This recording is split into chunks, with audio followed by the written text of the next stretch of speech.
Écoute-moi attentivement. Si tu savais réellement ce qui se passe quand tu lis le psaume 91, tu ne dormirais plus jamais sans le déclarer. Ce psaume n'est pas un simple texte. C'est une armure invisible, un décret spirituel, une déclaration juridique dans le monde invisible. Et aujourd'hui, je vais tout expliquer. Ce que personne ne t'a dit, ce que beaucoup ignorent, ce que ton ennemi espère que tu ne découvriras jamais. Reste jusqu'à la fin, parce que ce message peut littéralement changer la trajectoire de ta vie. Le psaume 91 n'a pas été écrit uniquement pour les religieux. Le psaume 91 contient exactement 16 versets. C'est l'un des psaumes les plus courts, mais aussi l'un des plus puissants. Il a été écrit pour les personnes attaquées, les personnes fatiguées, les personnes qui se battent en silence, les personnes qui se sentent seules, mais qui continuent d'avancer. Il a été écrit pour toi. Dans cette vidéo d'1 heure, tu vas découvrir le vrai sens caché derrière chaque verset. Comment t'approprier ces promesses? Pourquoi ils fonctionnent comme un bouclier? Comment l'activer dans ta vie? Et surtout, ce que Dieu te dit réellement à travers ce texte. Prépare-toi, respire profondément. Nous commençons maintenant. Le verset 1 dit « Celui qui demeure sous l'abri du Très-Haut repose à l'ombre du Tout-Puissant ». Ce verset n'est pas une poésie, c'est une position spirituelle. Dieu ne parle pas à celui qui passe, ni à celui qui s'arrête un instant, mais à celui qui demeure. Demeurer, c'est rester, revenir, être connecté même quand tu es fatigué, avoir une relation avec Dieu même lorsque tu ne sens rien. Beaucoup veulent la protection, peu veulent la communion. La protection de Dieu n'est pas un parapluie qu'on ouvre seulement quand il pleut. C'est une habitation. Quand tu demeures dans sa présence, les attaques te touchent moins. Les paroles des gens glissent, les combats ne t'épuisent plus. Ta paix devient surnaturelle parce que tu vis sous l'ombre du Tout-Puissant. Et l'ombre d'un arbre ne se trouve qu'en restant proche de lui. L'ombre de Dieu se trouve en restant proche de son cœur. Verset 2. Je dis à l'Éternel, mon refuge et ma forteresse, mon Dieu en qui je me confie. Il ne suffit pas d'y croire. Il faut déclarer. La bouche active la foi. Le silence entretient la défaite. Tu veux la protection de Dieu? Déclare-la. Affirme-la, proclame-la, quand tu dis « Mon Dieu, tu es ma forteresse ». Tu annonces à l'ennemi qu'il n'a aucune place. Tu places un panneau invisible, territoire sécurisé par le ciel. Une personne qui déclare sa foi ne marche plus dans la peur. Elle marche dans la certitude. Verset 3, « Car c'est lui qui te délivre du filet de l'oiseleur ». Le filet représente les manipulations, les pièges relationnels, les mauvaises associations, les cycles d'échecs, les situations qui t'enferment, les attaques que tu ne vois pas venir. Mais Dieu dit, c'est moi qui te fais sortir. La stratégie de l'ennemi n'est pas de te tuer, c'est de te piéger, te décourager, te distraire, t'emmener à abandonner. Mais le psaume 91 révèle un secret. Dieu voit les pièges avant toi. Dieu casse les pièges avant qu'ils ne se referment. Dieu te fait sortir de tout ce qui voulait t'enfermer.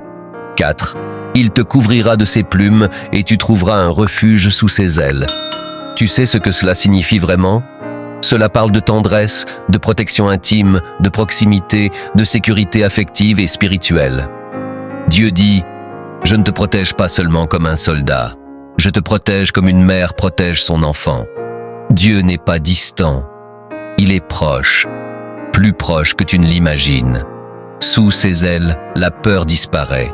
Le stress s'éteint, l'âme respire, le cœur se calme, tu n'es plus seul, tu n'es plus abandonné, tu es couvert.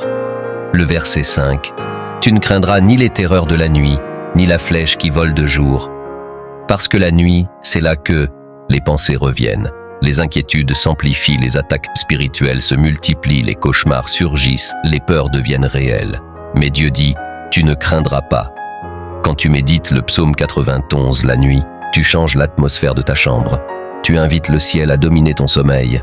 Les flèches représentent les paroles blessantes, les trahisons, les accusations, les critiques, les attaques imprévues. Mais regarde, Dieu dit que ces flèches ne t'atteindront pas.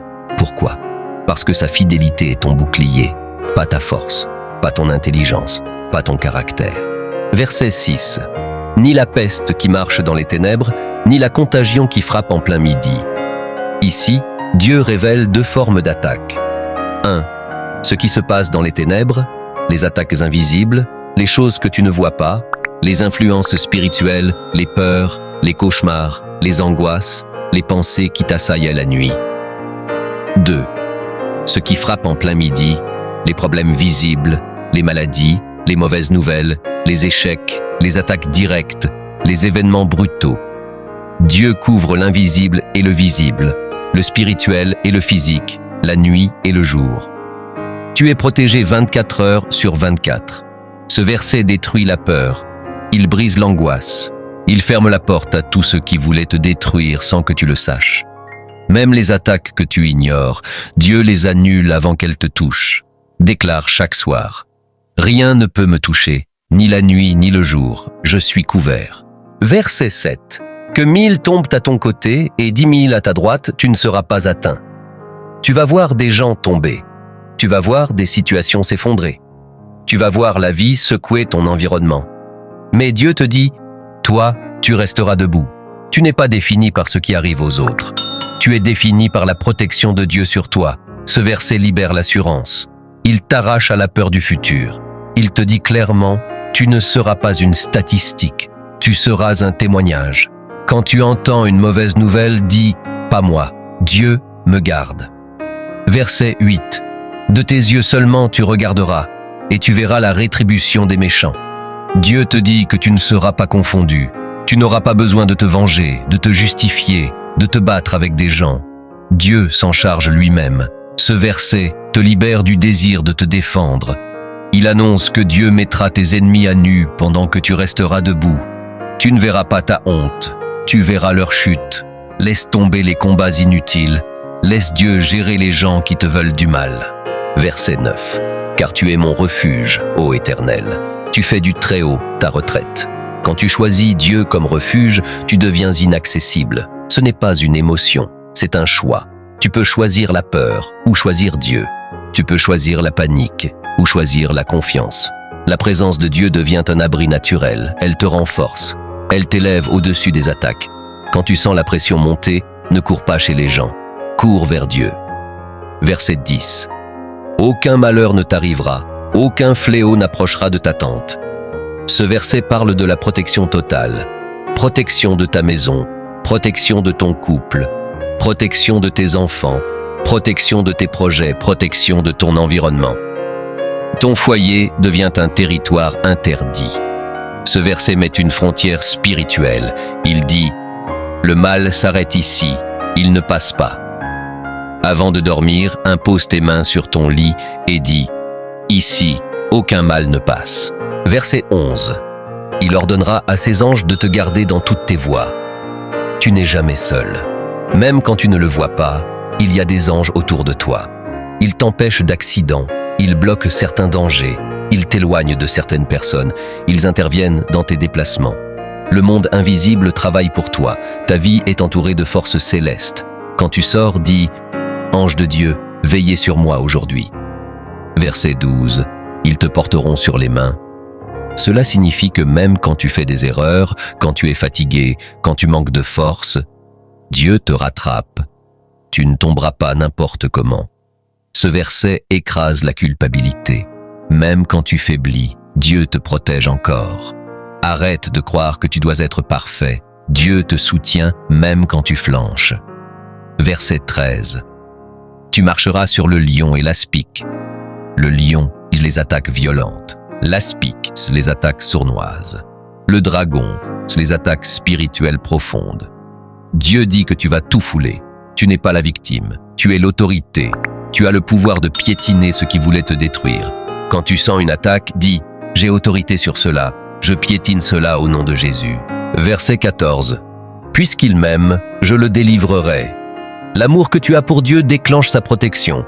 Chaque fois que tu te rapproches de lui, tu actives un niveau plus profond de sécurité. Dieu dit « Je vais intervenir personnellement pour lui ». Conseil pour toi, aime Dieu sincèrement. Ça ouvre des portes que la prière seule ne peut pas ouvrir. Verset 15.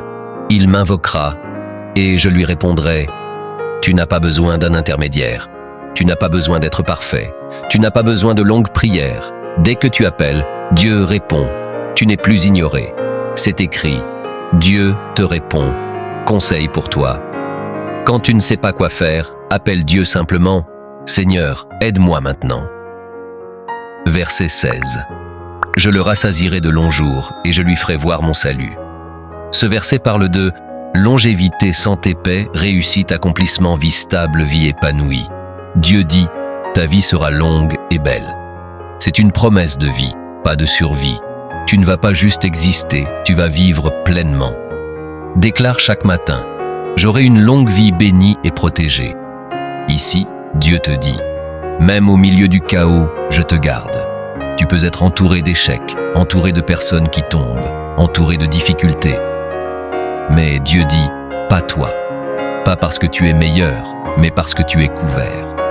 Il donnera ordre à ses anges de te garder dans toutes tes voies. Les anges ne sont pas un mythe. Ce sont des esprits envoyés pour t'aider. Ils t'épargnent des accidents que tu ne verras jamais. Ils te protègent de dangers dont tu n'entendras jamais parler. Ils veillent sur toi pendant que tu dors. Le psaume 91 dit que tu n'es jamais seul. Jamais. C'est une image spirituelle qui signifie vaincre les menaces, dominer la peur, écraser ce qui te voulait du mal, reprendre autorité. Dieu dit que tu vas piétiner ce qui voulait te piétiner. Tu n'es plus la victime, tu deviens l'autorité. Voici ce que Dieu te promet à la fin du psaume. 1. Je le délivrerai. 2. Je le protégerai. 3. Je lui répondrai. 4. Je serai avec lui dans la détresse. 5. Je le glorifierai. 6. Je le rassasierai de longs jours. 7. Je lui ferai voir mon salut. Ce n'est pas seulement un texte, c'est un contrat spirituel.